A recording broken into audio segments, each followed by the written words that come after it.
Medvedev is once again threatening with nuclear weapons. This happened on the eve of the expiration of the nuclear arms control treaty between Russia and the United States. Russia's Security Council deputy chairman stated that for the first time in half a century, no agreement exists between Moscow and Washington limiting strategic nuclear arms. Medvedev accompanied his post with an image from the TV series Game of Thrones, hinting at the so-called nuclear winter. The foreign ministry of the aggressor country also stated that they are no longer bound by nuclear restrictions. Joining our broadcast is Dmytro Zhmailo, co-founder and executive director of the Ukrainian Center for Security and Cooperation. Dmytro, welcome. Good morning, Mr. Bodan. Glad to be here.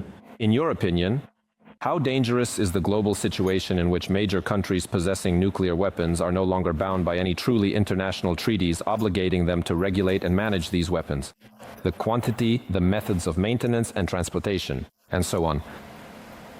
The global situation is dangerous because the world order that has existed since the end of the Second World War in 1945 was destroyed by the Russian Federation precisely in February 2022. And what we are seeing now are merely the consequences and side effects of this process when the law of the strongest comes to the forefront again. In other words, whoever has strength has the right.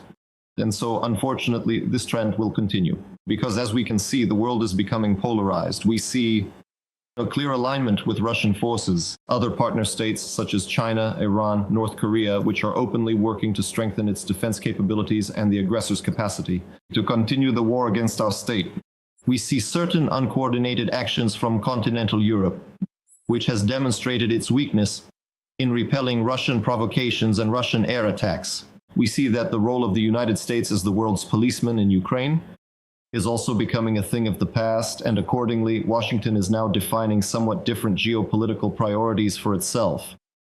Therefore, globally, could this lead to an arms race? Yes, it could. Or to speak in more fatalistic terms, could it even lead to a third world war?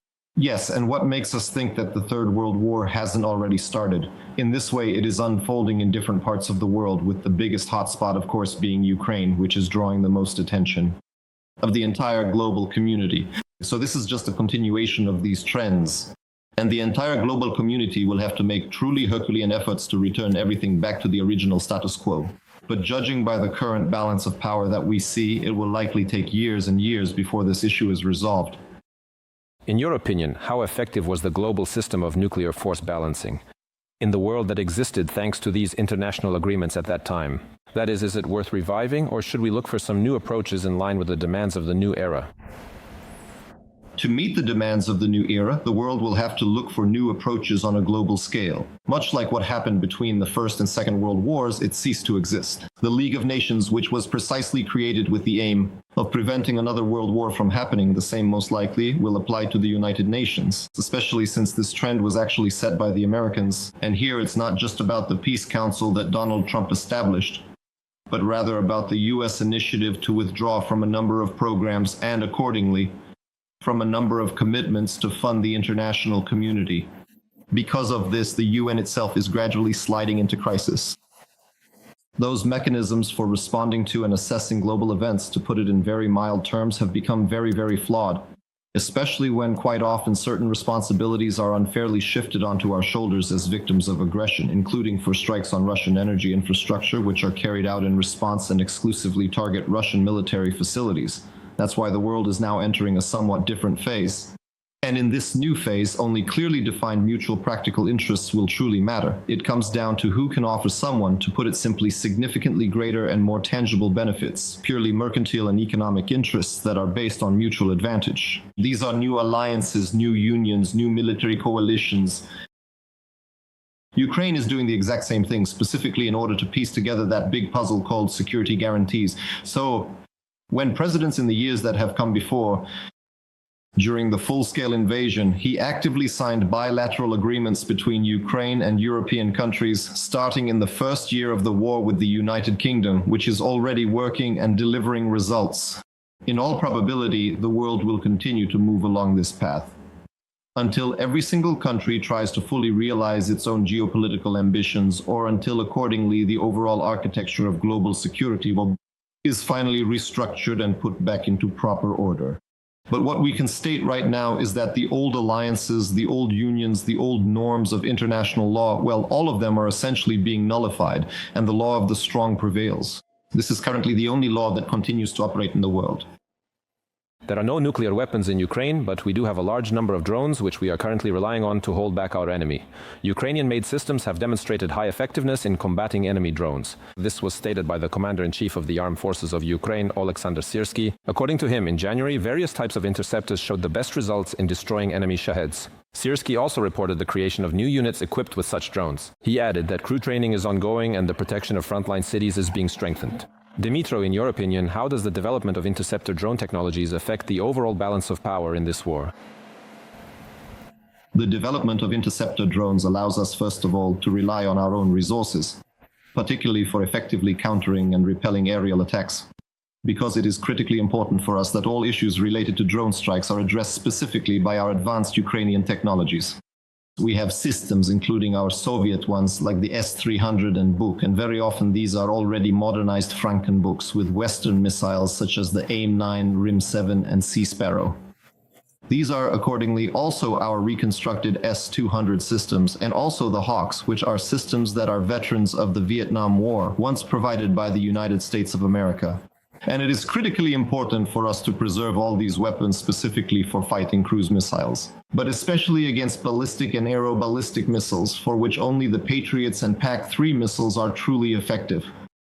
That is why closing all the other clusters of terror that the military forces of the Russian Federation carry out every single day is actually one of our main challenges, and what the President of Ukraine, Volodymyr Zelensky, defines, and what representatives of the Office of the President, currently headed by Andriy Yermak, Colonel Palisa, and others constantly emphasize, is precisely that closing the sky is the absolute highest priority number one for our nation.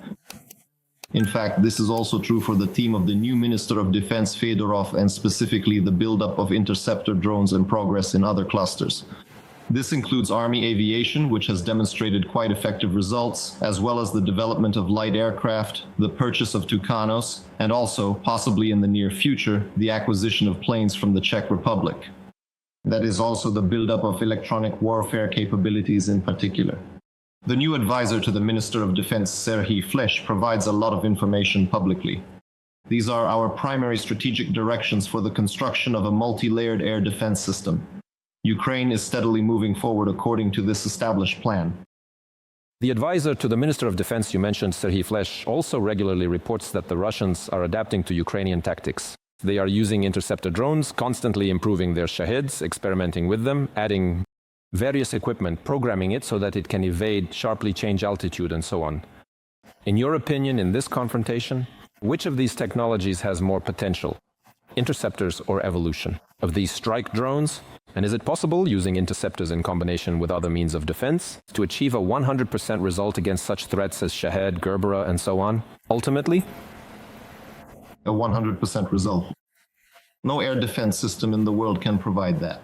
Let me remind you that Israel is often cited as such a prime example. They have David's Sling, the Iron Dome, and several layers of air defense, and a very, very limited territory. It was believed that they could supposedly cover 100% of the sky over their country. No. The recent conflict between Israel and Iran showed that Israel turned out to be vulnerable to Iranian ballistic missiles and also, among other things, to Shahed drones. So, well, it's unrealistic to achieve 100% coverage, but increasing the percentage of coverage each time, yes, 100% is possible. The enemy is improving, but the enemy is backed by the brains of China, Chinese specialists, and Chinese technologies. In those same Shaheds, in their early versions and the current ones, well, there's very little left of anything Iranian or Russian. Now, for the most part, they are equipped with Chinese components.